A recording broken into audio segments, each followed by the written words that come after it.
இந்த தமிழ்நாட்டை மாறி மாறி ஆண்டிருக்கக்கூடிய அனைத்து இந்த அண்ணா திராவிட முன்னேற்ற கழகம் ஆட்சியில் இருந்தபோது இந்த கோரிக்கை வைக்கப்பட்டது.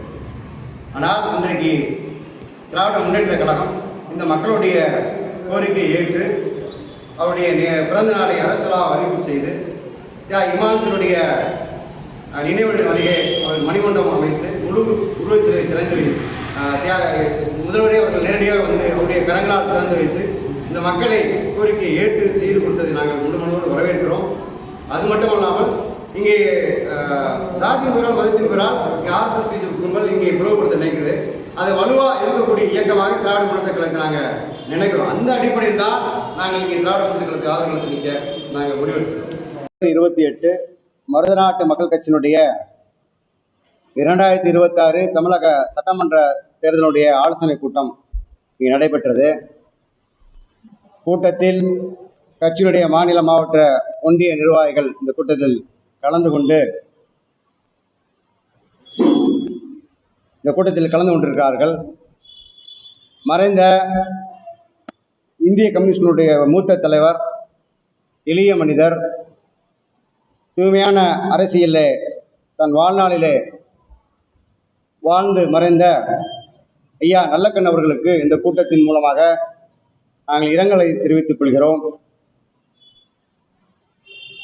தியாகி இமானுசேனுடைய பிறந்த நாளை அரசு விழாவாக அறிவிப்பு செய்து பரமக்குடியில் தியாகி இமானுசேனுடைய நினைவிடத்தில் சிலருடன் கூடிய மணிமண்டபத்தை அமைத்து தந்து தியாகியுடைய தியாகத்தை அங்கீகரித்த தமிழ்நாட்டுடைய முதல்வருக்கும் தமிழக அரசுக்கும் மருதநாட்டு மக்கள் கட்சி சார்பில் நாங்கள் நன்றி சொல்ல கடமைப்பட்டிருக்கின்றோம். இந்தியா ஒரு மதசார்பற்ற நாடு. இங்கு சாதியின் பெயரால், மதத்தின் பெயரால், மொழி வேறுபாடு, மொழியின் பெயரால் இங்கே பிளவுபடுத்தி இந்த மக்களிடம் வெறுப்பு அரசியலை திணிக்கக்கூடிய பிஜேபி ஆர்எஸ்எஸ் கும்பல் இருக்கக்கூடிய அணியில் மருதநாட்டு மக்கள் கட்சி நிச்சயம் நிற்காது.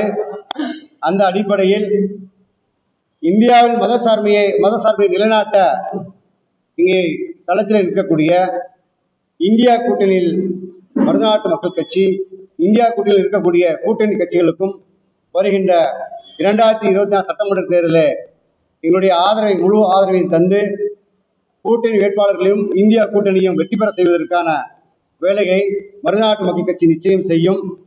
தமிழ்நாட்டில் நல்லாட்சி செய்கின்ற திராவிட முன்னேற்ற கழகத்திற்கும் மாண்புமிகு முதல்வர்களுக்கும் நாங்கள் நன்றி சொல்வதோடு, மீண்டும் தமிழ்நாட்டினுடைய முதல்வராக வருவதற்கு நாங்கள் அனைத்து தொகுதிகளிலும் தமிழ்நாடு முழுவதும் சென்று மக்களை சந்தித்து வாக்கு சேகரித்து அவர்களை வெற்றி பெற செய்வது எங்களுடைய நோக்கமாக இந்த கூட்டத்தின் மூலம் நாங்கள் முடிவு செய்திருக்கிறோம்.